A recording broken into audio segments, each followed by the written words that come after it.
Kabam. All right, we are live. Good.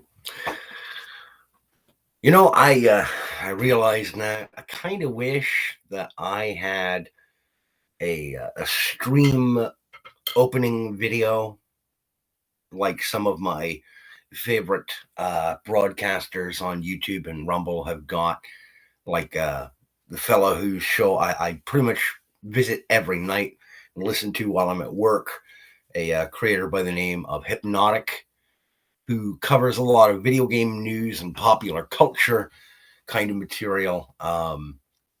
Refers to his viewer base as the Bigot Army. And I play into that pretty full faced, pretty full speed. Oftentimes, uh, I always watch on Rumble. Whenever I go into Hypnotic's show, I watch his broadcast on Rumble for a couple of reasons.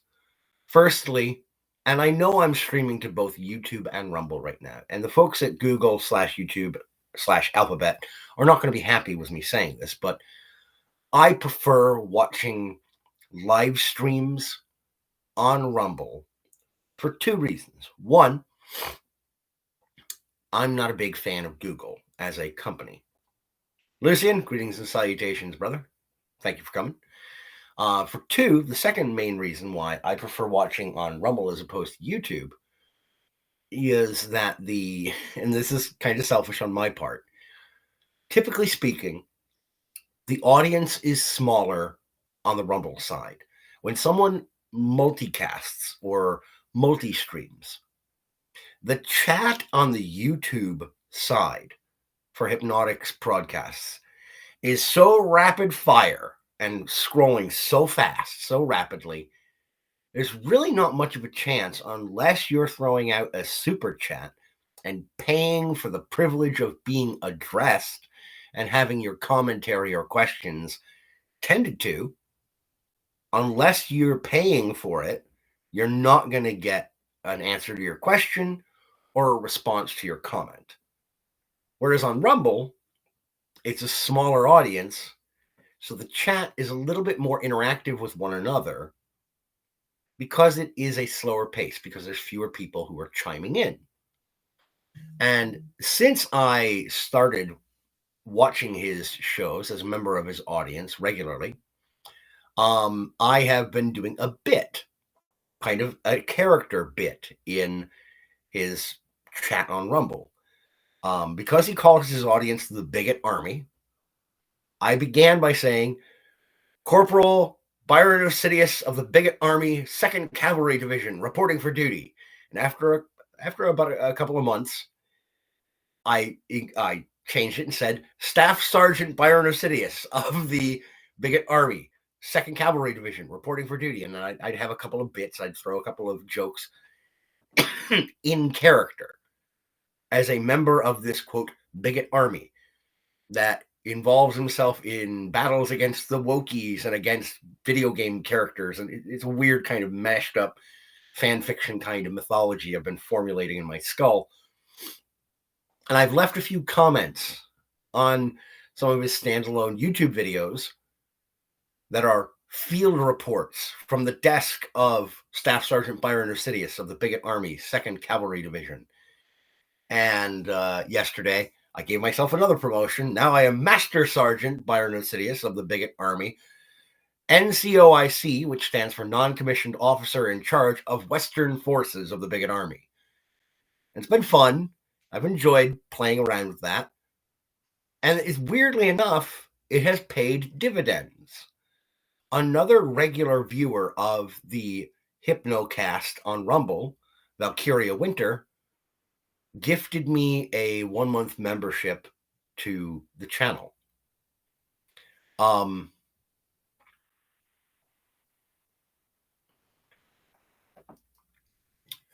Lucien says, I would suggest that using the cash to get the books has some knock advantages for both parties. How do you mean?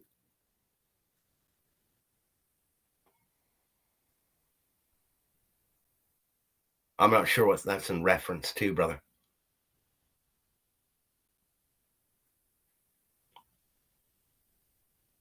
Oh, unless you're talking about using the super chat or the Rumble rants that Sarge sent me in order to get these books shipped out to him. That is actually my game plan.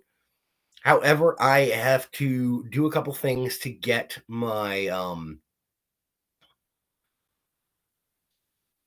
which publishers can see. No, gone. I get book your sales go. Oh, book your sales go up. Which publishers can see? Yes. Yeah, I want to try and use the Rumble rants. There's a couple things I have to do to get my financial information connected with Rumble in order to be able to transfer those funds so that I can use that money to ship these books out to Sarge because I do still owe him that. There is a link in the description of the show today for those of you watching right now or watching later on after the stream has been finished and archived on YouTube and or Rumble. That link will take you to the lulu.com listing for this fine collection. This is The Justice of Amelia, and this is the most current Amelia City Stories collection. Amelia City, Iowa. It has been some time, my friends, but you are once more invited to return to Amelia City and its surrounding suburbs, to once more stalk the streets of this shadow-drenched, legend-rich realm of the unpleasant and the potentially wrathful, the creatures that call this territory home, the ones that do not claim humanity as their kinsmen. They've been quite busy, and once more, their madness is brought to you, compliments of yours truly, creator of the Amelia City series. Available for sale now. It is also available through Amazon, the Beast of Bezos, if that's your online retailer of choice. Bearing in mind that I do see a smaller percentage of revenue from sales on Amazon. However, that's not what's important. If it is quicker for you to get your book, your copy of The Justice of Amelia, through Amazon, then by all means, utilize that venue. That's perfectly okay. There's a second factor that I was not aware of until a few days ago when I discovered that single unit sales of this title on Amazon are what is referred to as a loss leader on Amazon. You see, in order, if you use Prime, if you're using Amazon Prime and you order this book through Amazon Prime for the 2-day shipping, they have to purchase the expedited production because this is what's known as a pod book. That's how Lulu operates, is pod, print on demand. If you make a purchase of a single unit of that book through Amazon Prime, they have to pay for expedited production. And based on the production cost and the fact that they are contractually obligated to ensure that they cut me my percentage prior to their production and shipping and sale, they end up having to lose money on the publication and purchase of that book for each single unit sold through Amazon Prime. So if you have an Amazon Prime account, by all means, I highly encourage you to use your Amazon Prime to pick up a copy of The Justice of Amelia. If you don't have Amazon Prime, go to the link below here in the description. Follow that to the Lulu storefront listing for this title. No harm, no foul. I will not hold it against anybody who utilizes any method to pick up this novel.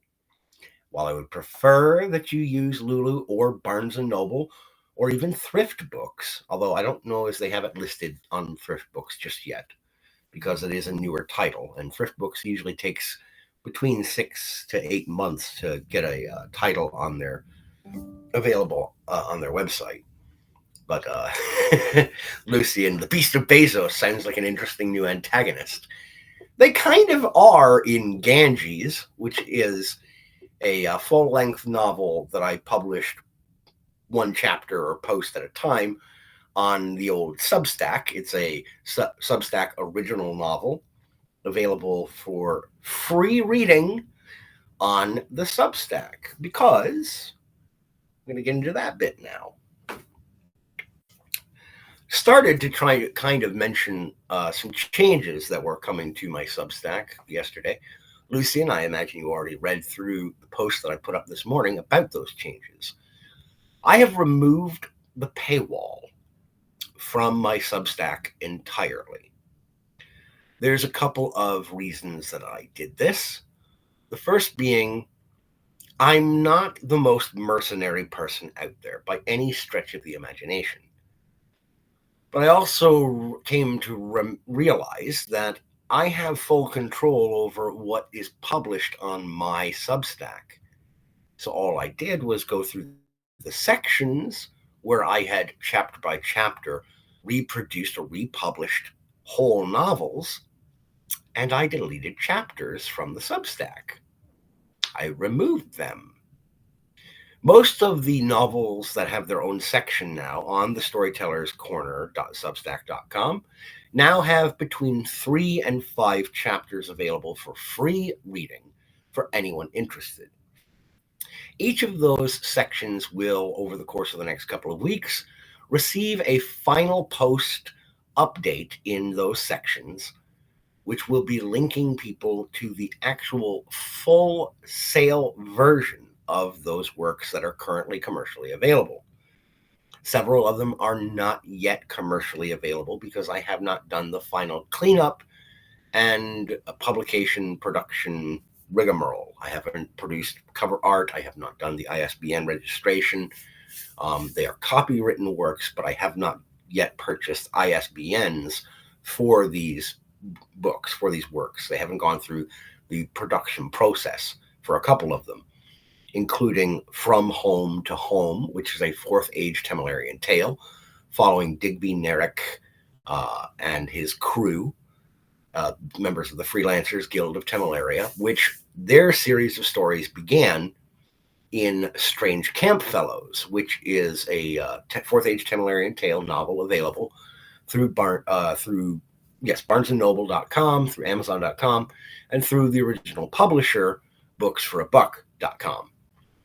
That was the last Fourth Age of Temeraria novel that I published through Mr. Priest's Books for a Buck prior to his scaling back operations on the website, on his publication press.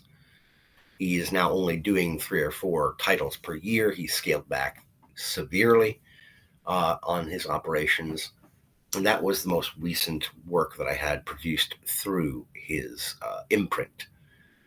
From Home to Home is, as I mentioned, the second tale involving or featuring Digby Nerrick of the Freelancers Guild of Temeraria, as well as Memnoch Halkash, Sirach Delpa, and Biff McLargehuge, a human barbarian who is just about as cartoonishly silly and dumb as he sounds by his name. Yes, there's a character in Temeraria named Big McLargehuge. Biff McLargehuge. And the whole thing there is a reference in and of itself. It's a reference to a Mystery Science Theater 3000 episode where Tom Servo and Crow and I think it was Mike or Joel, I can't remember which one, they were poking fun at the Beastmaster films. I can't remember if it was the second film or the first one. They were making fun of the opening sequence and saying, and featuring Big McLargehuge as the Beastmaster. It's just hilarious. I remembered that as just the key moment in my head. That's just hilarious because it's so on the nose. So I created this character, Biff McLargehuge. Anyway, all of that aside. So my targeted hopeful projection timeline for the commercial production of From Home to Home, a Fourth Age Temerarian tale, will be sometime in mid to late March. Then in mid to late May, I am hopefully going to be seeing the production and commercial publication of Family Lives, which is the third Tamalarian Tale featuring Digby and crew. Both of these novels I originally published in their entirety on the above Substack. The first 5 chapters of each of those tales is still currently available in their own sections on the Substack for viewing and reading, but the remainders have been removed. I'm also hopefully looking at sometime in July, in mid to late July, wrapping up the commercial production and publication of Fodder Squad, a 4th Age Tamalarian tale, which again was initially published on Substack. Oh, okay. Let's see here. We've got my friend Raisin is looking at possibly stopping by. Chris. See if I can get the link here.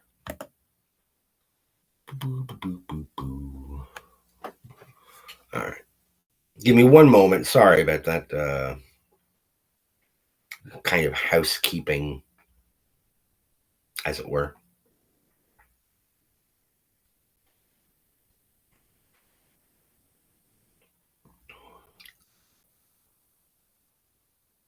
Copy the URL.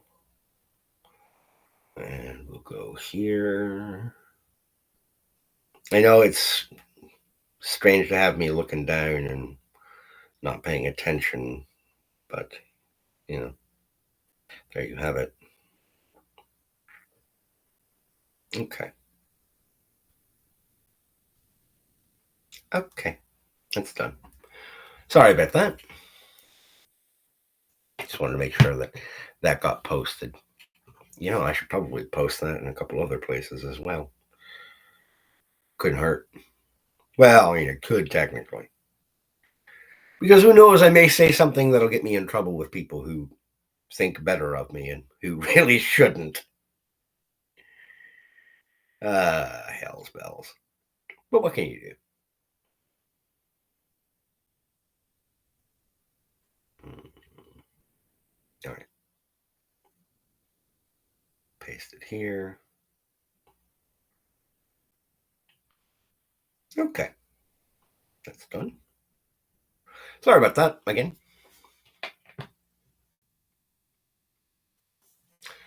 Make you paranoid about a possible bald spot. No, I know I got it thinning a little bit over here.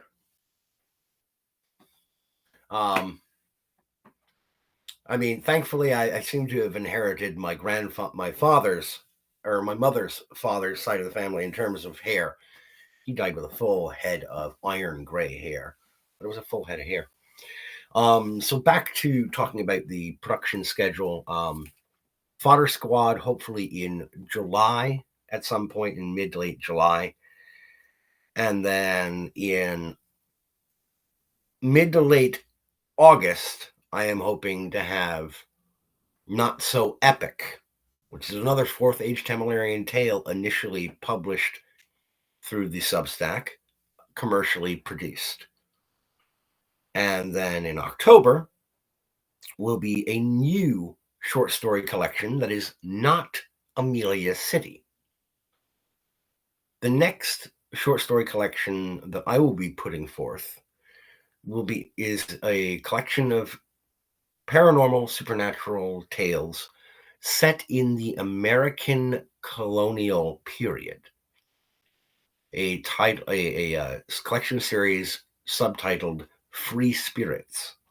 Now, I initially began producing these stories as short tales on the Montag Publishing Substack, owned and operated by a fellow by the name of Samara. However, Samara, unfortunately, had his entire Substack account and the associated partnered publications nuked from orbit due to mass flagging campaign of some sort.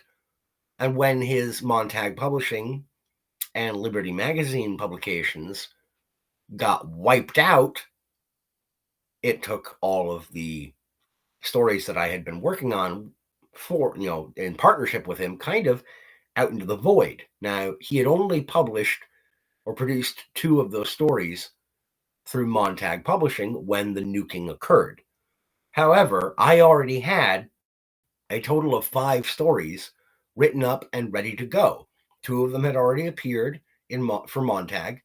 I had 3 more in the can that were finished, and I'm currently in the process of wrapping up a 6th short story for that collection. Don't let this kind of thing get you down.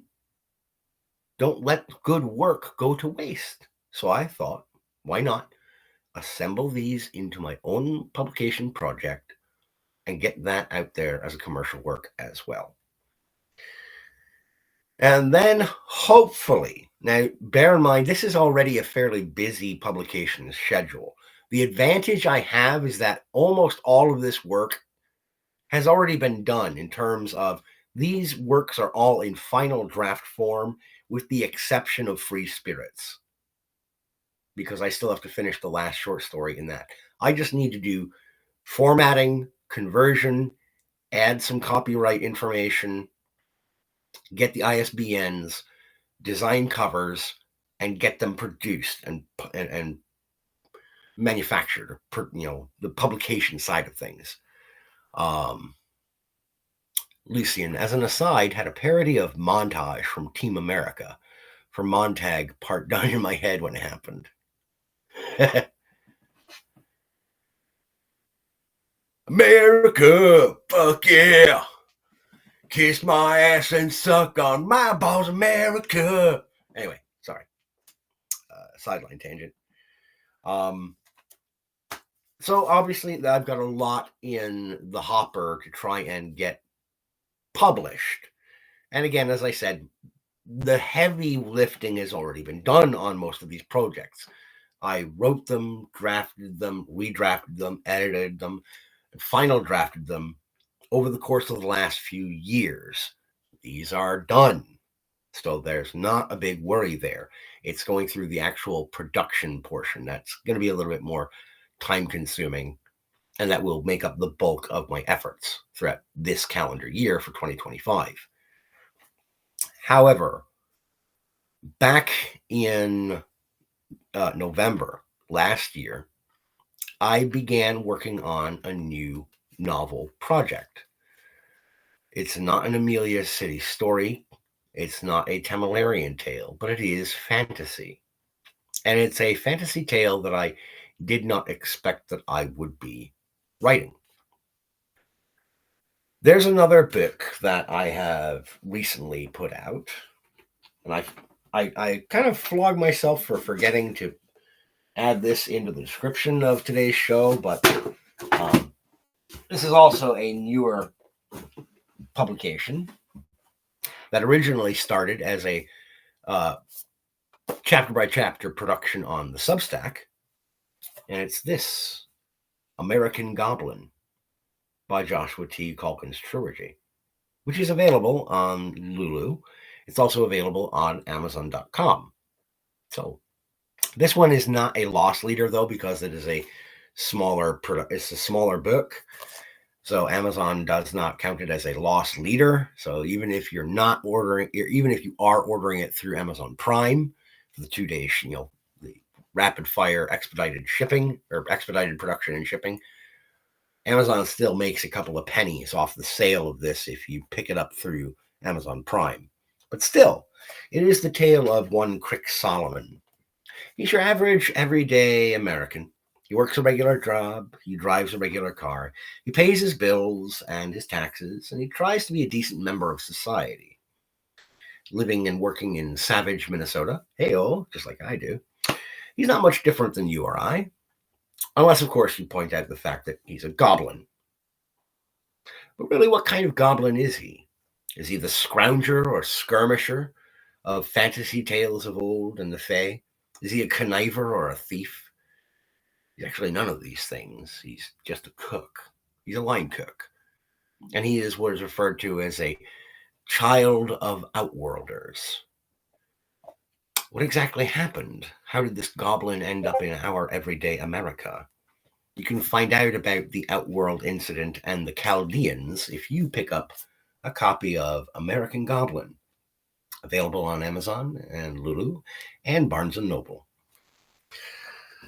So the work that I began back in November, the manuscript I started on, is another tale set in that same framework, in that same our world, but set in a world wherein the Outworld incident took place and the Chaldeans find themselves, well, not all of them, but many of them, and now the second generation of Chaldeans is trying to proceed in living an integrated life here in our world. And that story is currently tentatively titled American Minotaur. I am hoping to have because I'm currently working on the first draft. I am hoping to have the second draft done by December of this year. I realize I'm giving myself the entire calendar year to work on this one novel. And that's not even going to be the finished state of it. And for consideration, I used to work out 2 or 3 drafts of a novel in 6 to 8 months. I used to have a much quicker turnaround, but there are a few factors that make that less credible these days. For one, I've got 4 kids at home. I've got a full-time job. I have responsibilities, duties, and obligations around the house in terms of updating, upgrading, and maintaining my home. And then occasionally I come on here and I spurg out on streaming. On most Wednesdays, I do the deep dives with Brother Cortex, where we analyze various folktale mythologies, videos, movies. And then on Fridays, we do Culling of the Nerd, where we talk pop culture, video games, comic book, cartoons, film, television.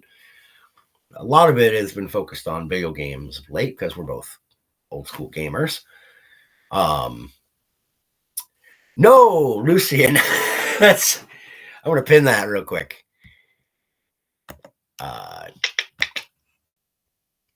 Somehow guessing that the Minotaur works in an office for the maze of cubicles.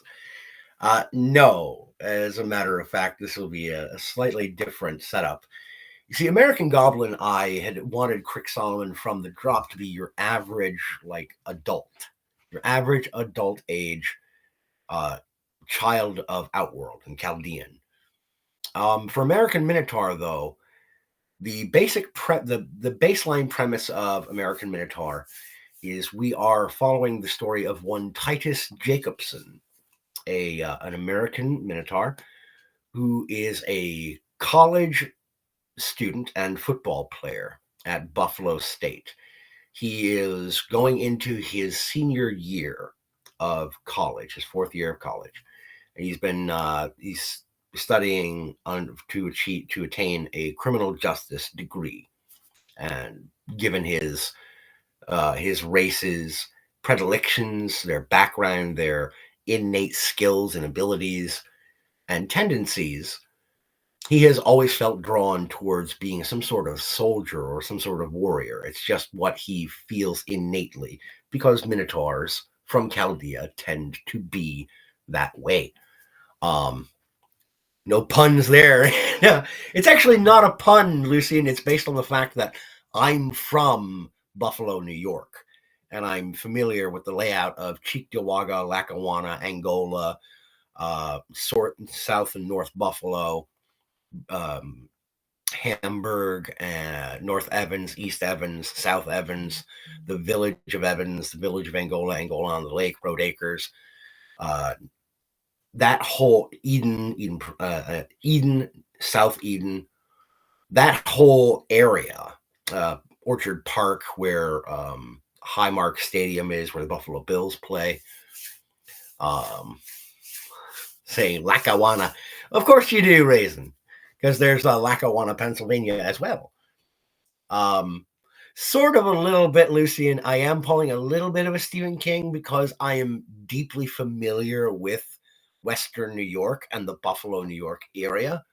So I've decided to return to my roots, sort of, when it comes to where the story is going to be set. But Titus he's adopted. His parents are a couple of regular, average, everyday Italian Americans. They're regular Americans in Western New York. His adoptive father is a plumber. His adoptive mother is a part-time school teacher, or like a substitute teacher.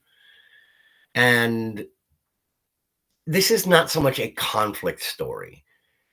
It's more intended, much like American Goblin was, to be more of a kind of a character study piece. There is a conflict that Titus will face in the tale, yes, largely due to the fact that his biological father is going to parachute back into his life. And that is going to cause a bit of a stir and a conflict in and of its own right. He's also going forward into his final year of college. And as a football player, he is, of course, he's a Minotaur.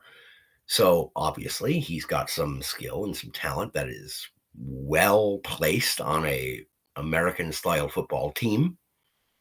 A butting of heads, you might say. You might. And trust me, I've already gone through. I had to go through and formulate a scene when I was working on the draft yesterday of how to customize a football helmet, how you would ostensibly customize one to allow a Minotaur to play regulation American style football on a field with other human beings and not, I don't know, gore them to death if you lower your head and tackle because he's a defensive lineman. A linebacker. So, like, the whole safety thing, I had to actually sit there and think about how would I mechanically alter a football helmet to allow for a Minotaur with horns on his head, like a bull, to participate in the sport without killing people. Not pool noodles, Raisin. Not pool noodles, Chris. The concept, this is why I'm so thankful I work in the written word. Corks, I addressed this. There's a partnership between Century Sporting Equipment and Riddell, who is one of the longtime, decades-long producers and manufacturers of sporting goods and equipment. They formed a partnership back in the late 80s, or in the mid 80s, shortly after the Outworld incident, which took place back during the Vietnam era, the Vietnam War. In the early 80s, these two sports manufacturers got together to try and work out how to provide and create or construct protective gear for the Chaldeans who wanted to more formally and fully integrate into human society in our world so they could participate in things like competitive sports. And the challenges that they faced were dealing with minotaurs who have horns on their heads, hobgoblins who have kind of bumps and ridges along the sides of their skull, dealing with Gotrin, the rat men with their swishing tails, felins, the cat people who also have swishing tails behind their heads, plus the ears.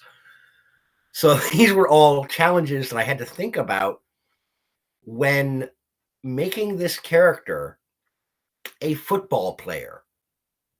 I could have saved myself a whole lot of headache,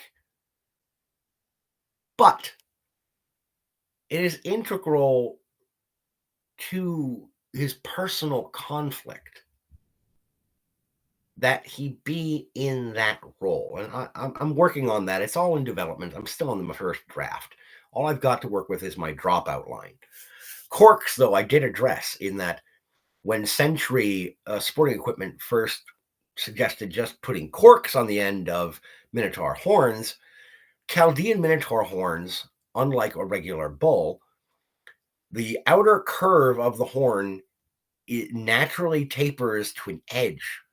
So when Minotaurs were, when they were experimenting with it, they were trying to push the corks down, and because of rubbing and head movement, the corks would move down and just over time split, get cut open and split in half over the horn due to just natural movement.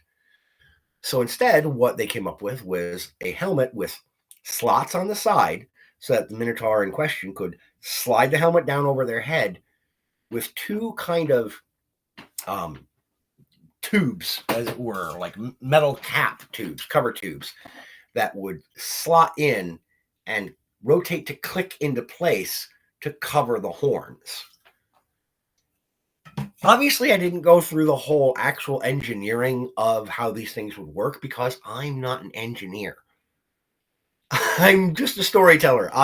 Give me a little bit of room, a little bit of grace, because I'm not a scientist. I'm not a mechanic. I can't engineer these things in real life.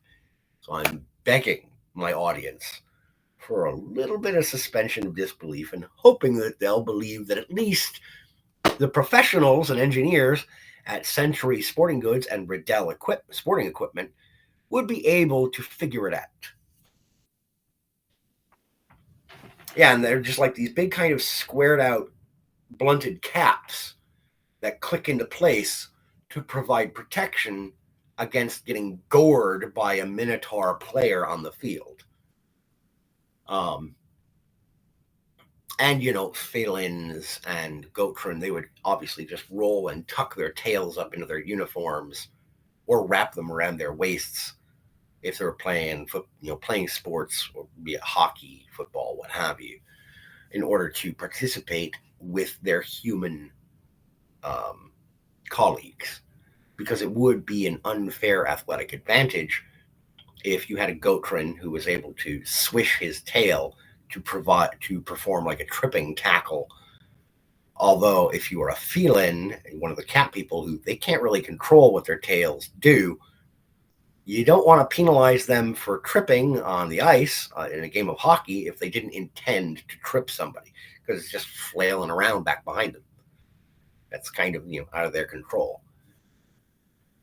Hui, I am dish galloping. It almost feels like. So yeah, that is the current state of things. Probably want to cap it with impact padding for those on the receiving end. Yeah, it's basically the whole thing. The cap covers the up to the end of the horns, so that they're not impaled, and so that the density of the horn bone itself doesn't add additional damage if there is a head-to-head collision, a helmet-to-helmet collision. In most football games nowadays, at the high school, collegiate, and professional level, you get penalized for helmet-to-helmet contact. You're not trying to lead with the helmet when you tackle anyway. But in the event there's incidental contact, you do want to provide some protection there. Understandable. I'll be right back. I have to hit the loo. Back in a moment.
Sorry about that.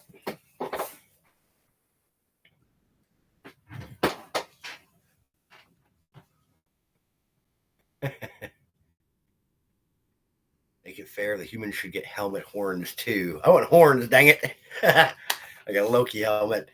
Um, and that's something, again, it's something that I could incorporate. I don't know. I'm thinking that I don't want to go that far. And part of the reason I don't want to go that far um, is that the sort of the setting that I've already established in American Goblin and that I want to kind of continue forward into American Minotaur is that most of the children of Outworld, most native or bloodline Chaldeans, the reason I call them that is the world they came from is called Chaldea. A lot of humans still refer to them simply as Outworlders or children of Outworld. You still want one for yourself now, though. I'm sure that there are reproduction Loki helmets from that Disney Marvel will happily sell you, or you can 3D print one. Who knows? There's options out there. God, I look like an absolute frizzy-headed bell end today. Sorry about that. I'm not the most professional looking, and that's because I'm not very professional. Anyhow, in the world of American Goblin and American Minotaur, that I'm still working on the very early first draft. I'm only 3 chapters into writing this thing. Around 16,000 words. I have not begun to get very far at all. But in that world, Chaldeans are still kind of not looked down upon, but they are treated differently because they are from elsewhere. They're from Outworld. All totaled, the second generation of Chaldeans in our world, their entire population worldwide only numbers about 2 million total. And that's between elves, dwarves, goblins, gnomes, gotrin, felins, and hobgoblins, as well as obviously minotaurs and some lizard men. Lucian, like the audience is all suited and booted. I know. I don't want to be a complete blah, hose beast sitting here on screen.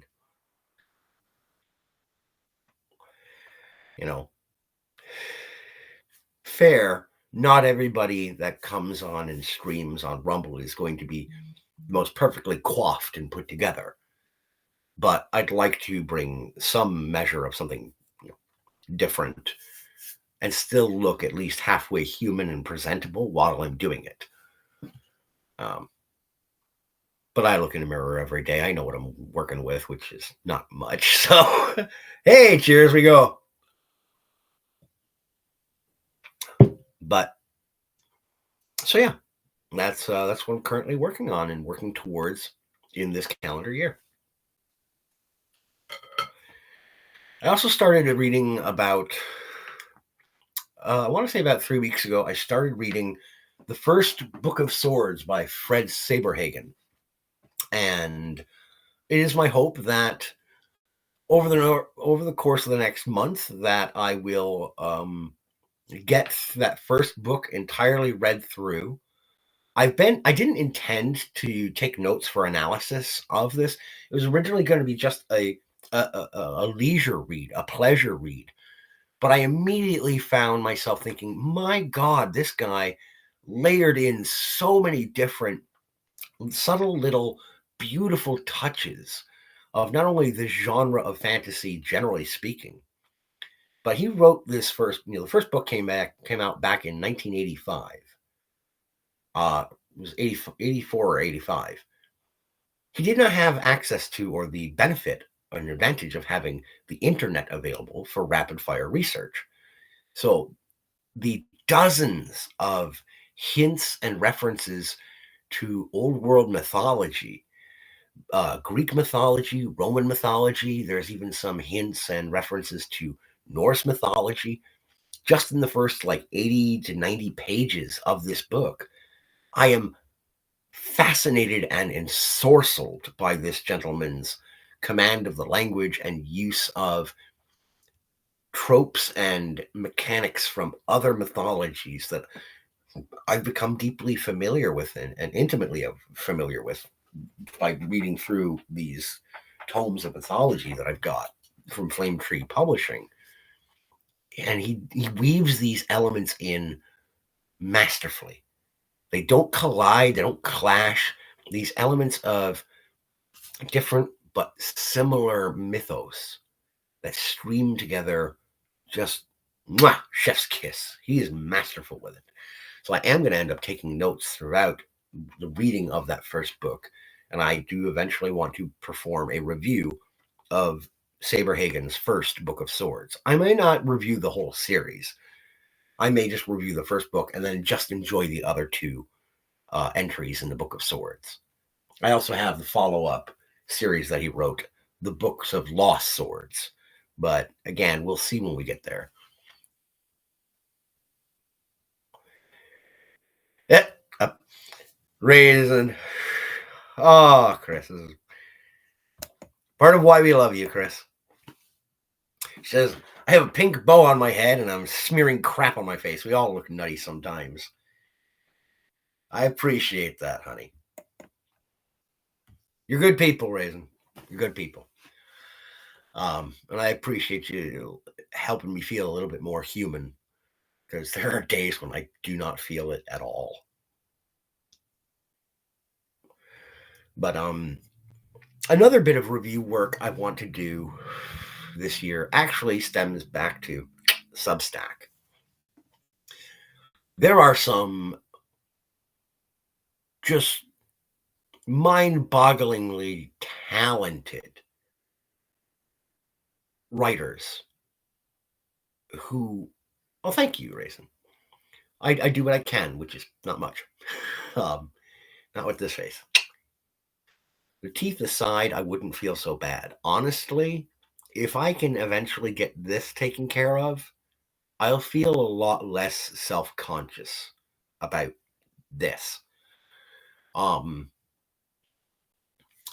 there are some just drop-dead, brilliant genre fiction authors and storytellers on Substack who do not get anywhere near the amount of attention and kudos that they deserve. One of whom is a fellow by the name of Jonathan Delp. He also goes by the username at Stomp Roams on Substack. Raisin, my teeth are jacked. I could eat corn through a picket fence, brother.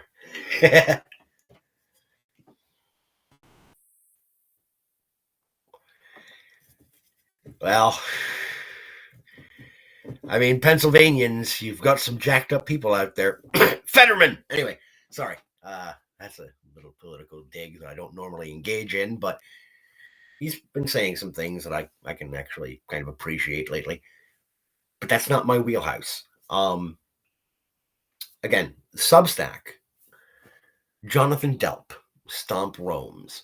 He's been working on this series of short vignette short stories featuring a Sasquatch who goes by the name of Stomp.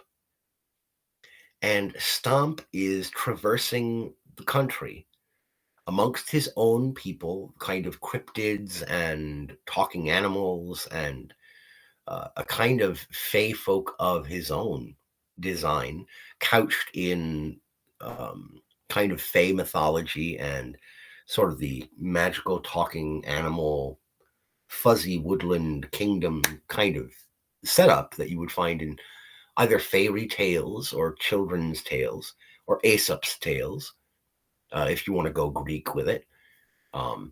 Wait, was Aesop Greek or Roman? Shit, I gotta look that up because that's gonna bug me now. This is one of the unfortunate side effects of being a mythology geek is when you realize, oh shit, I don't know that. You feel compelled to look it up. So I'm going to go ahead and look that up. I can't remember if Aesop's fables are Greek or Roman.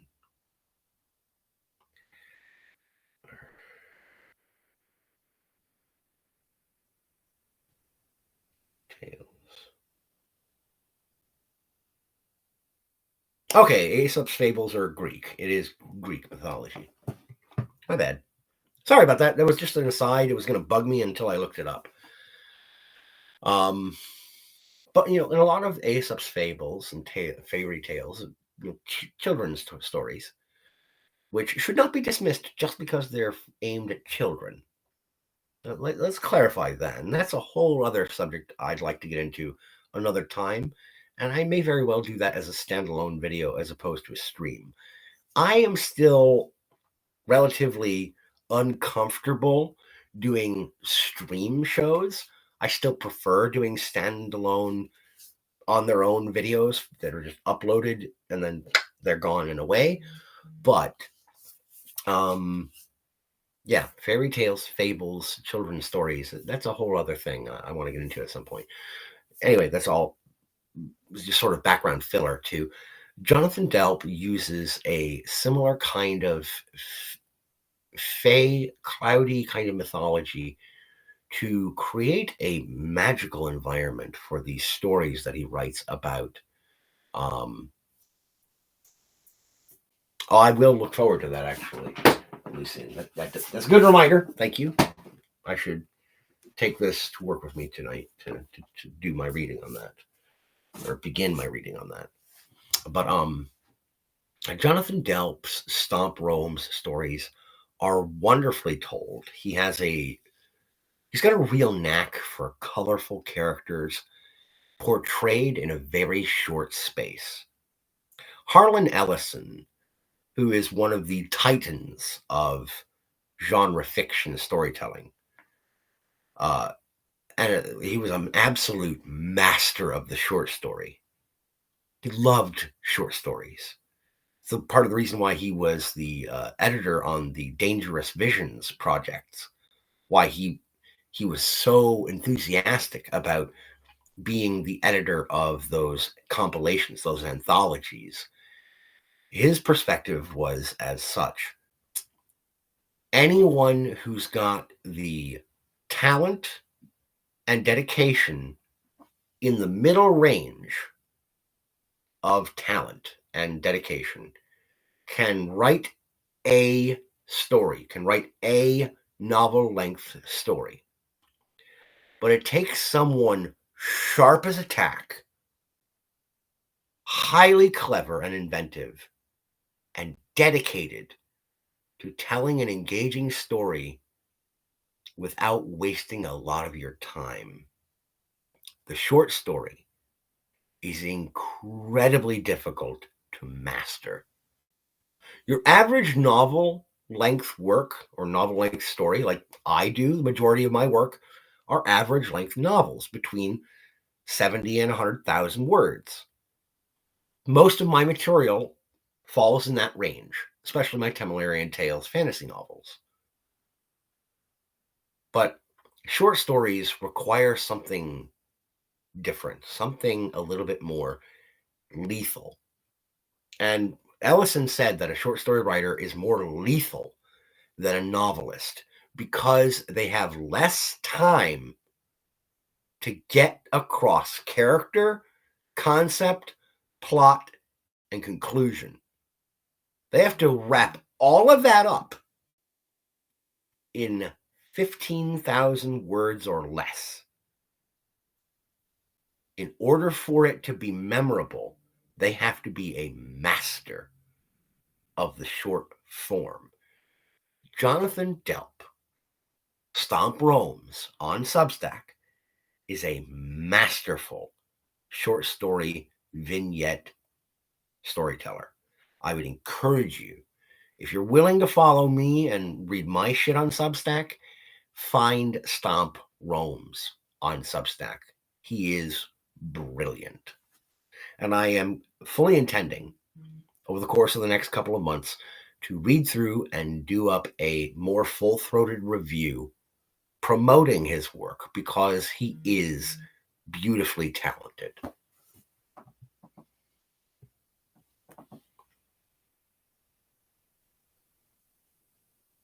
What we got here? What's this?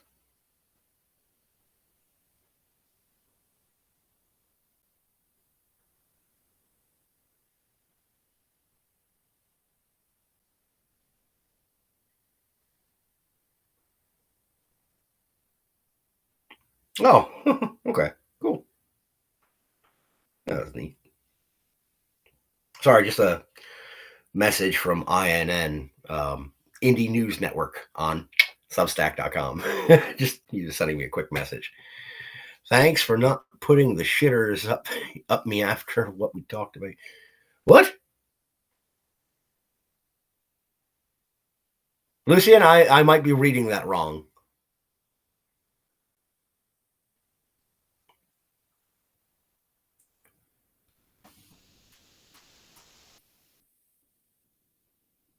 I might be reading that wrong.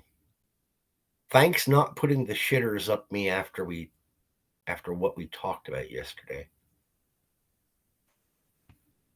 Uh-oh. Did I miss something? Or did I misinterpret something? Okay. Oh, and Raisin, also, thank you, because I have to ask, did you have to create a new account on Rumble in order to watch the show? Because I did get the notification on my phone that you started following me here on Rumble. And yes, I know I am still streaming to YouTube, but frankly, Google/YouTube, piss off. Oh, the short stories. Yes, the short stories from memory. Um, Look, man, these things happen. You lose notes, you lose files, you lose notebooks. That's the chaos of life. It happens. And sometimes you got to start back over from scratch. Ah, well, if you have the will and you have the talent for it, you will be able to either recreate those stories or, and this could be the beautiful thing of it, this could be the fate that God intends that didn't reveal to you immediately.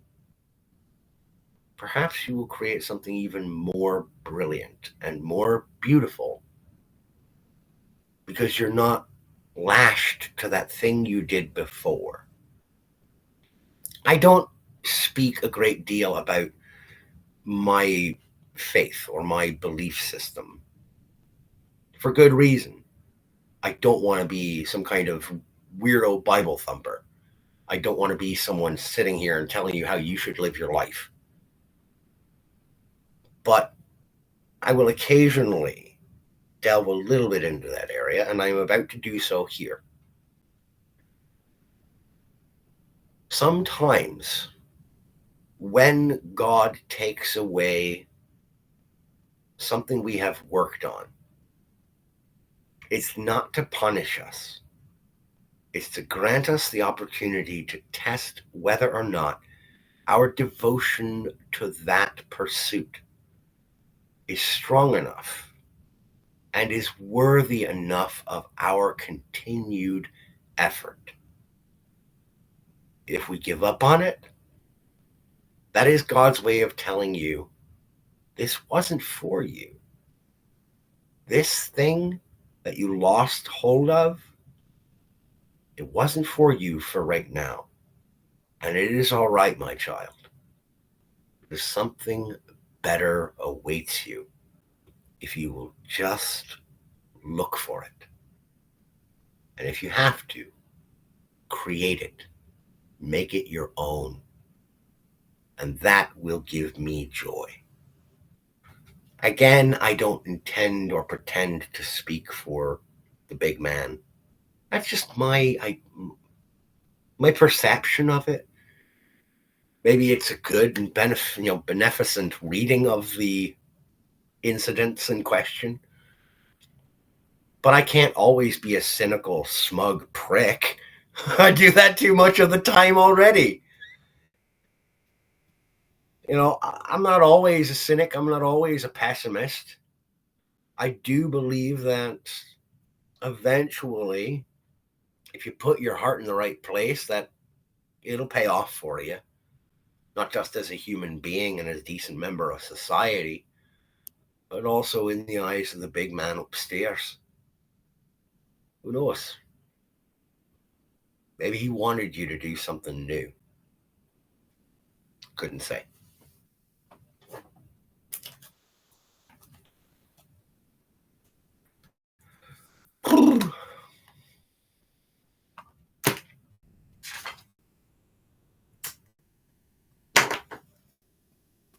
And now for something slightly different. I had promised you yesterday, Lucian, that I was going to read out a brief passage from this. This is Scottish Myths from 451, which is a subsidiary of Flame Tree Publishing. They do a lot of mythology and folklore tales and collections. I picked this one up last year, and certainly is wonderful. And Lucian, I want to read this passage because, as a native Scotsman, you could tell me the pinpoint accuracy or how far off this passage is. It's from a section early on entitled Several Scotlands. Not that there could even be said to be a single Scotland. The division between highlands and lowlands is not just geographical, but cultural, and extremely long-standing. In important ways, the Western Highlands have more in common with Ireland than they do with Scotland's east and south. A millennium and a half ago, indeed, southwest Scotland was actually linked with northeast Ulster in Dalriata, a Celtic kingdom that spanned the strait between the two. Such were the difficulties of land travel in that period that the sea didn't seem so much a barrier as a connecting corridor. In Roman times, of course, Caledonia began at Hadrian's Wall, now entirely in England. The whole of what is now Northumberland was Scottish, quotes, by that measure. Conversely, after Rome's withdrawal, the eastern lowlands as far north as Edinburgh belonged for several centuries to the Anglo-Saxon kingdom of Northumbria. As late as the 15th century, the Orkney, Shetland, the Hebrides, and the western extremities of Argyll were ruled by, quote, lords of the Isles, whose primary allegiance was not to Scotland, but to Norway. Through medieval times and into the early modern era, the borders developed their own identity, forged in hundreds of years of raiding and the odd-hand all-out war. Does that sound about accurate, Mr. Lucian, native Scotsman in the chat?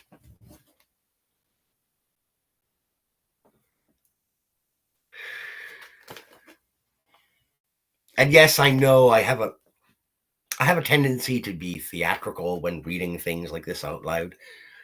I find that a dry recitation of historical data and facts, however, can be a little bit boring. And I am a showman. Or as my wife puts it, sometimes I'm like a living cartoon character every now and then. How do you think I keep the kids happy and playing with me? You got to be a little cartoony.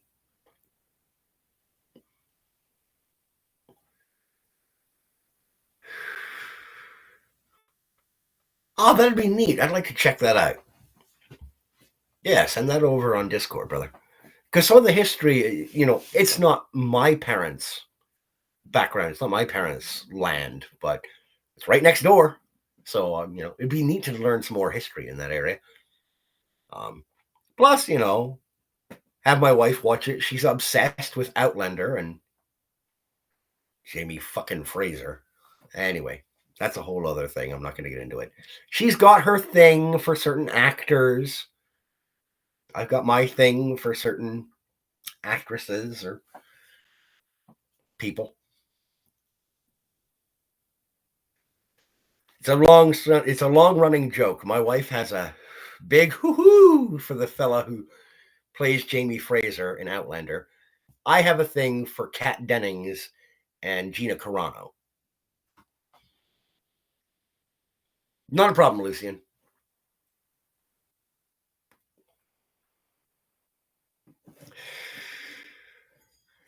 I suppose you could say I definitely have a type. But anyway, everyone does. We're all human. Wonderfully, weirdly, beautifully, horrifically human. For the most part.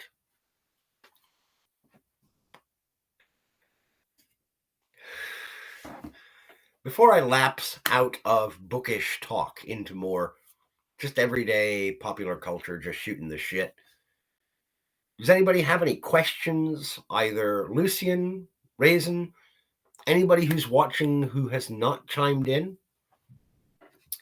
You know, certain redheads, Lucian, certain redheads. I wouldn't say I'm a ginger chaser or ginger snapper. That's just rude. But I have a tendency towards a slightly more fuller figured woman, a little bit more buxom, a little bit more rounded. That's why I like Dennings and Carano. Carano also because she's a badass.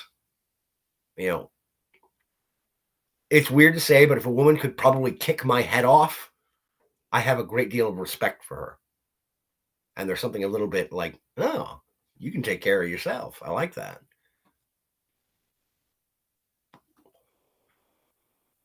But I'm not going to get into all that because that gets into some weird territory that I'm not necessarily comfortable with talking about. I never have been. It's a hangover from being raised in a Catholic household. I don't discuss such things broadly. Oh my, Lucian, we're learning some things about you, aren't we, today? Giggity giggity goo. All right. When I was in high school, I was in bed by 10 and home by midnight. Ow! Anyway. Calm down, Quagmire. You're going to get us all in trouble. Lois! Hey, there you go. There's a cartoon character for you. Lois Griffin. She's a redhead. If you're into that sort of thing. Weirdo. No, just kidding. I'm not going to throw that on you.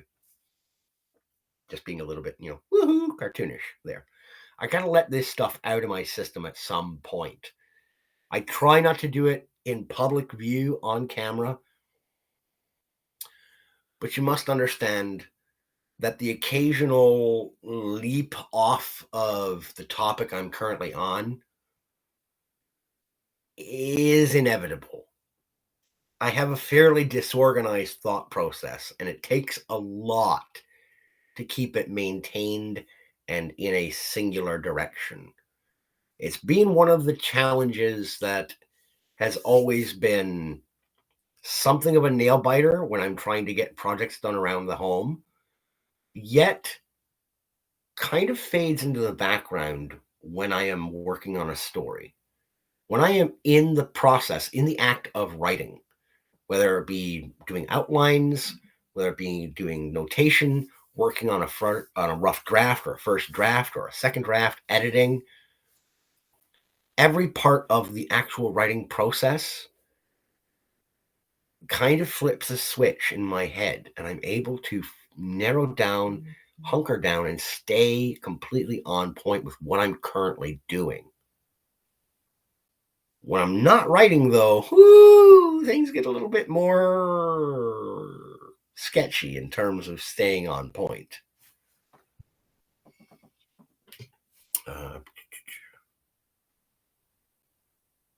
Nick Richards. Okay, cool. Excellent. All right. So anyhow, another quick little thing. And I'm going to go ahead and take us off of bookish talk into more just everyday things. I've brought this up on camera a few times in the past. This little device. This is a Data Frog SFC 2000. It's a handheld retro gaming device. Now, there is an awful lot of folks on. Whoa. Didn't realize I had the volume up. That's right, because I had it attached to the television yesterday. There's a lot of folks in the retro gaming space on YouTube and on Twitch and elsewhere that have a lot of negative things to say about this little device. People say, it's cheap. The buttons don't feel all that great. They're not as clicky as they could be. The analog's a little floaty. Here's the thing for me. I don't have the money or the time to devote to constantly being up to date with the newest games. But I've been playing video games since I was a wee lad, since the Atari 2600. The very first game I remember playing was Pac-Man on the Atari with the stupid little joystick. I loved that game. And Donkey Kong and Pole Position. Joust even I played. I remember playing that. Robotron. Hello! Loved Robotron. Space Invaders. And it wasn't long before my family got a Nintendo Entertainment System, the NES. I think I was 5 or 6 years old. And I've just loved playing video games since then. It is one of my favorite long-time pastime hobbies. And I have maintained playing video games as a leisure activity since I was about 5. I'm going to be 43 years fucking old in a couple of months. So it's been a long time. But I've got kids. I've got a job. I've got a home. I've got obligations. I have duties to honor and to respect and tend to. So I don't have a great deal of free time for playing video games. Now, I know someone could say, well, you could be playing games right now, Josh. Just stream it. Well, again, that's not what I'm really known for. There is something to be said for staying in your lane for the most part. I don't believe anyone should have to feel lashed to doing one thing or being known for only doing one thing. I'm known primarily as a genre fiction wonk. I tell stories. I talk about mythology, the publishing industry, bookish things. But I am a nerd overall. Tabletop role-playing games? Shit, I could spend weeks talking about that. Video games? I could spend an inordinate and annoying amount of time talking about video games. But there's already so many other people who do. And I don't feel like I am currently up to date enough to really be in that space. It's not for me. I love playing them. I love reading about them, hearing about them, talking about them with people online in chat rooms or in the chat on streaming shows like Hypnotics. But I'm not the kind of fella who that's going to be what I do and continue to be able to maintain an audience and entertain them if I'm doing streams or standalone videos. And really, you got to be a streamer if you're going to keep up to date with the video game scene as a player and critic or commentator. But a lot of people bag on this device because it's not very powerful, because it does have limitations. But I got this thing from a friend about a year and a half ago. And I still play this damned thing almost every day. How? Why? Because every game has quick save slots, 4 quick save slots per game. And there are around 2,000 games total on this little device between a Nintendo, Super Nintendo, Sega Genesis, Game Boy Color, Game Boy Advance, and multi arcade machine emulation. There's a ton of games on here, many of which I never had a chance at when I was younger. Now, one of the first games I played through, like a mad bastard when I first got this, was a title from the Super Nintendo Entertainment System, a much beloved game called Chrono Trigger. I had that game when I was younger, but when my family was living in South Buffalo, I had let a friend at school borrow it. I traded him borrow for a borrow. He let me borrow his copy of Battletoads and Double Dragon. And then, before I had the chance to swap games back, his family moved. I was Foxville. I had only got about 12 hours into Chrono Trigger. And poof, it was gone. I had been enjoying the game, but I had also really wanted to play Battletoads and Double Dragon. So it's like, that's a good trade for me. You know, I think I was like maybe, 11 or 12 years old. I was stupid. I wasn't thinking that the possibility could come up that I might never see this game again. I might never get it back. Battletoads. That game was rough. No one can beat that frickin' bike level without throwing their head through a wall.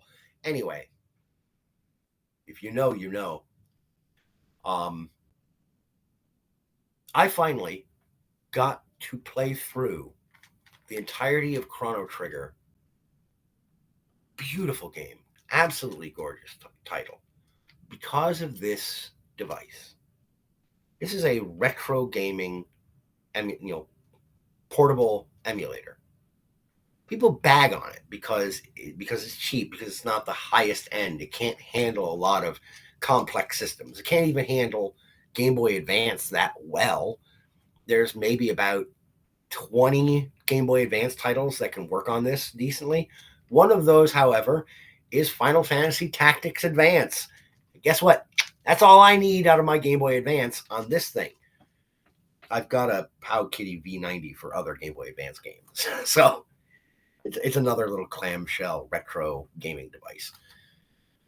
My point being, I oftentimes feel like I can't really talk video games. I can't really be involved at the high end in those conversations because I'm not what most people would consider an actual, like, full-on gamer, because I don't spend inordinate amounts of money or time playing video games. But they have been an integral part of my leisure time since I was a child. And I still care about what happens in the state of video games. They have moved over the years from being simple little.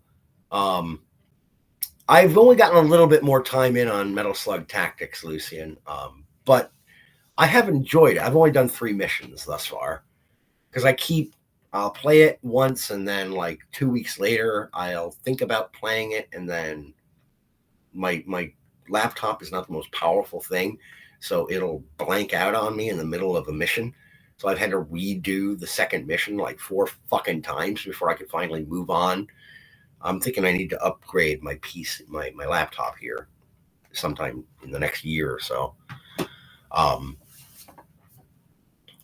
What was I getting at? The point is, there's a ton of old school RPGs that I need to get around to finally playing, and I can do them with this.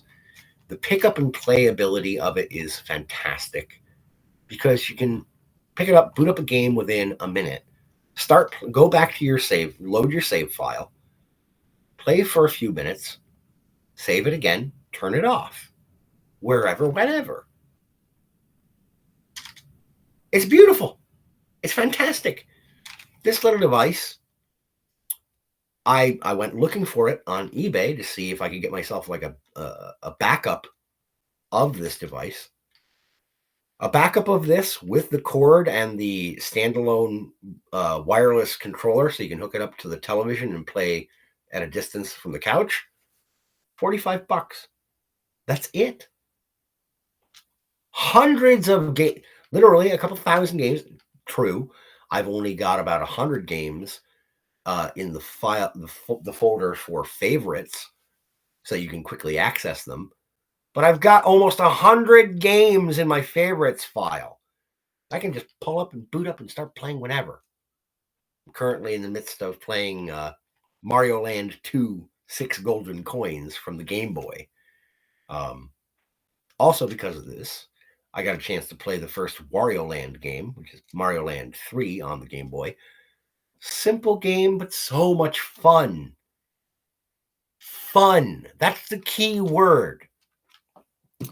There are a lot of video games in the current marketplace that simply are not fun. They're not enjoyable. They're broken. They're full of bugs, and they're loaded with socio-political messaging. It's why games like Concord failed. It's why games like Dragon Age The Veilguard failed. Because the people making these games stopped focusing on making them enjoyable and turned them into vehicles of socio-political ideology and browbeating, rather than focusing on just, is it fun? Will people enjoy this game for what it is? Is the gameplay loop engaging? Is it addictive? Which it shouldn't be, because that's a bad term to latch onto there. But hey, Dr. Mario, he's got the pill that'll answer your problem. Beep, beep, beep, beep, beep. Anyway, sorry, tangent. But they're Chrono Trigger, for as short a game as it can be, if you're going through, even doing a lot of the extra side quests, you can clock in that game at about 35 to 40 hours.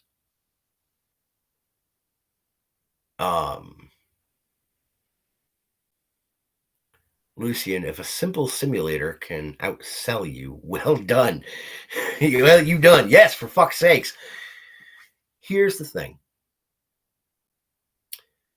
Farm Simulator. That's what you're referring to, I assume. Farm Simulator. Woof! Sold through the roof. Hell, even Goat Simulator probably did better than Veilguard. Is the game fun? Is it a good use of leisure time? These things are not necessary for day-to-day life. They are a luxury good. They are a leisure activity. If I'm sitting down to enjoy a leisure activity, I don't want to spend the time that I am engaged with that leisure activity being denigrated, demonized, and talked down to. This is almost inevitable. There's another fella on Substack, and he's on YouTube. His name is David Stewart. And he put out a video not that long ago talking about the corporate death spiral of intellectual properties. And he went through point by point how these much beloved IPs end up getting poisoned and turned into absolute dog turds by the time they're done being run through the ringer, through the muck. You know why Mario has almost always stood the test of time? Because Nintendo focuses on making the games enjoyable first and foremost. There's not a ton of innovation with Mario games from sequel to sequel, from installment to installment. But they're not necessarily looking to break the formula. They're looking to make another updated but fun and entertaining experience. Lucian says there's quite a few. Reverse engineering them, you'd be ashamed of how simple they are mechanically, but moths of entertainment. Yes, months of entertainment. Look, Golden Coins, Mario Land 2, I'm really enjoying it, but I only started playing it last week. I pick it up, I play it for 5 to 10 minutes, I save, I put it down, I turn the machine off. For a guy like me, who's constantly bouncing back and forth between kids and appointments and job and tasks around the house, cleaning, cooking, picking up around here, whatever, fixing stuff that needs to be fixed, tearing up carpet, and it's ideal, it's beautiful, it's perfect, because I only get short windows of opportunity. If I have a longer window of opportunity, if I know I've got like an hour to myself, most of the time, do you know what I'm doing? If I know I've got an hour's worth of leisure time, I'm doing this. I'm reading. Or I'm writing. More often these days, I'm reading. Trying to balance them. But if I know I've got a chunk of leisure time to myself, most of the time I will spend it with my nose in a book. In a book. If I know I've got 5 to 10, maybe 15 minutes of leisure time to myself, this thing's getting powered on and it's in my hands. So it's a matter of figuring out how to, balance and manage your time. What I want to get back to, though, the point I'm trying to get to or get back to, a lot of current video game developers seem to have missed the mark, and Nintendo didn't. They didn't miss the point. That's why, as much as people like to bag on the Nintendo Switch for being an underpowered machine, and they're already bagging on the Switch 2 for being underpowered versus the other competitors in the market, what the folks at Steam seem to have kind of latched onto, but didn't quite get there yet with their Steam Deck. But I imagine they may get to recognizing or realizing the genius behind Nintendo and what has kept them relevant for so long. They focus on, is the game fun? And is it something that you can do as a leisure activity? Not necessarily as a career as a streamer, not necessarily as a career as a competitive gamer. Is it something that you can pick up, play for a little bit, and then put down? But you will have enjoyed every moment you spent playing it. Games are there to engage our joy, to give us entertainment, to while away some of our free leisure time. There are places in the world where if you live there, you don't know what free time is, because your day-to-day living circumstances are either hellish or barely survivable. And I would not wish that on even the people for whom that is their day-to-day reality. But imagine, if you will, plucking someone out of that hellish existence, telling them, you've got time now to do something that you want to do. And it doesn't have to be something that produces widgets. It doesn't have to be something that makes money for someone else or even for yourself.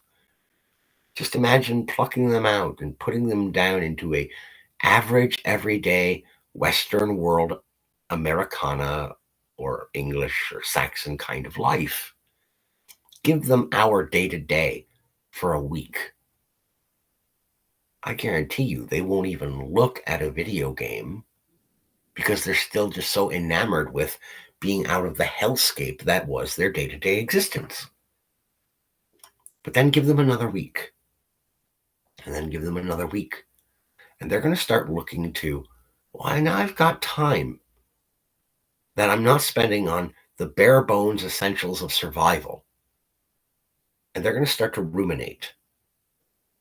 They may end up slipping back into either the depression or the bare bones survival mindset. Give them Tetris. Give them Dr. Mario. Give them Mario World or Sonic the Hedgehog. Watch them light the fuck up with joy and appreciation for the fact that here's this piece of creativity and artwork and imagination that I can just pick up and enjoy and have a little fun. Wrap this back really quick. Just something I touched on before, talking about more spiritual matters. There's been a big thing in the video game space over the last couple of weeks wherein a handful of people decided they were going to try to browbeat everybody in the video gaming space into what they should or should not be allowed to enjoy in the visual aesthetic sense. I'm talking about Melanie Mac and Razor Fist and fucking the Quartering. People who will never hear from me. Why? Because I'm too small a person. I am insignificant. So these words will probably never reach them. But then you had fuckers like John Delarose, who is also on Substack. He is a writer and contributor for Fandom Pulse, who otherwise I enjoy and respect their pieces, but they constantly advertise this guy's slop level pathetic writing. Sorry, I don't want to get mad. But seriously, why are you guys over there at Fandom Pulse encouraging people to buy this guy's utter garbage writing? He's a talentless hack. Anyway, he was another one who tried grandstanding and moralizing to everybody about what they can or cannot enjoy in, or should not enjoy in their video game aesthetics. Because God, because the Bible, because you're a gooner, you're a cretin, you're a degenerate. I've got news for you folks. For those of you who are trying to stand on your soapbox and browbeat the rest of us. You ever stop to think that maybe God has a sense of humor? If we are all created in his image and his likeness, don't you imagine God probably enjoys a little bit of titillation? Not a ton. Not enough to be a complete pervert and a creep or a weirdo. But he made the creeps and the weirdos too, didn't he? They are there. And before you come back with the, well, no, that is the devil, that is Satan speaking out of them and corrupting them. Who made the devil? Your whole moralizing falls apart if you consider this. Those people are human beings too.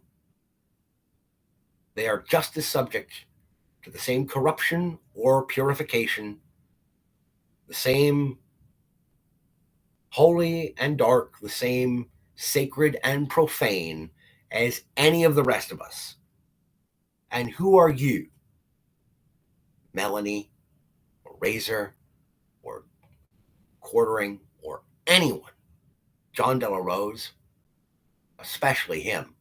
Hey, Johnny boy, instead of taking the time to go to a world building 101 seminar, apparently you decided to go take some boxing lessons to learn how to throw a right hook at your wife.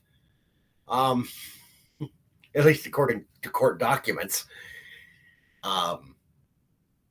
Maybe instead of grandstanding from your soapbox, you could take a moment to recognize we're all human. Nobody's perfect. Get the hell off your high horse. Unless your horse's name is Epona and you are trying to find and defeat Ganondorf and reclaim the Triforce of Wisdom. Anyway, that's going to about wrap it for me.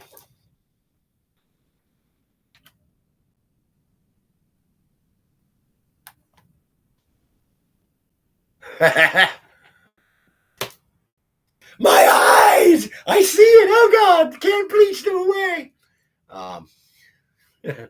I like how you Either you did that on purpose, Lucian.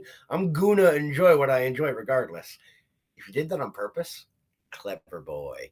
Because the whole phenomenon has been called Goonergate. So that I'm gonna enjoy what I enjoy regardless. Clever. I like that. I don't think that was a typo.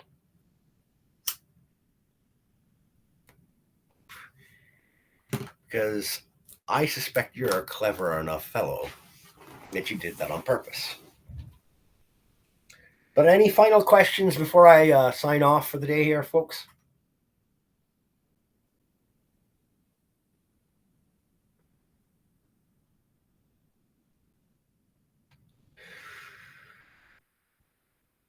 Wait, nope, not that time. So that was a typo? Or it wasn't a typo?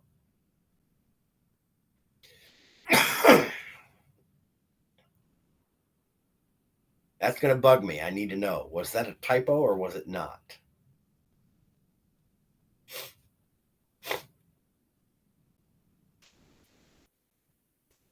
Okay, it wasn't a typo. See?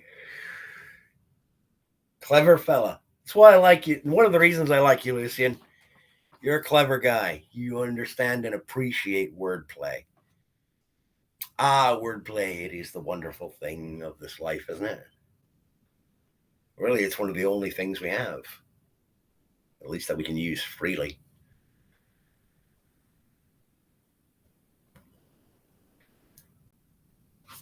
But all right. I'll get another minute if you or Chris or anyone else who is watching but hasn't chimed in has any questions for me. I'll give it about another minute if you've got anything that pops into your head, any inquiries to pose.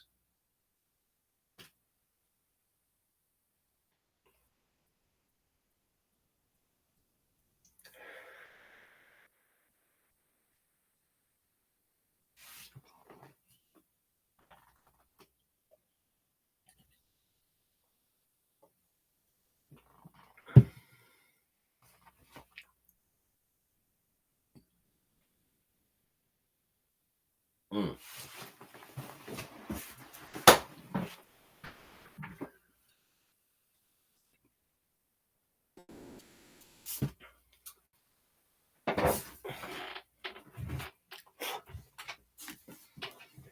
For anyone watching who is new to me or has not heard me mention Sir Terry Pratchett, get a copy of this. Terry Pratchett's Night Watch. It is from the Discworld. It is a beautiful thing. Sir Samuel Vimes really comes into his own in Night Watch. Sorry, I saw it up on my shelf. I was like, wait a minute, I gotta really take a moment, quick, to just recommend that book.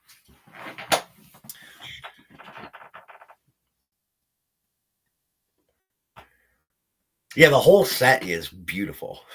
It's wickedly hilarious. Sir Terry, God rest his soul, he was one of the best people we ever got to tell stories. Period. I'll not have a bad word said about the man. Not in my chat.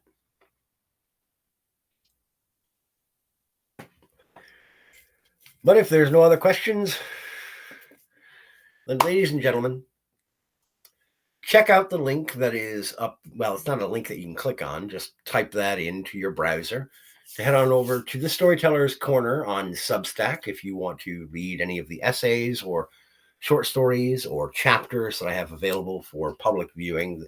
There's no more paywall. Everything is free to read there now.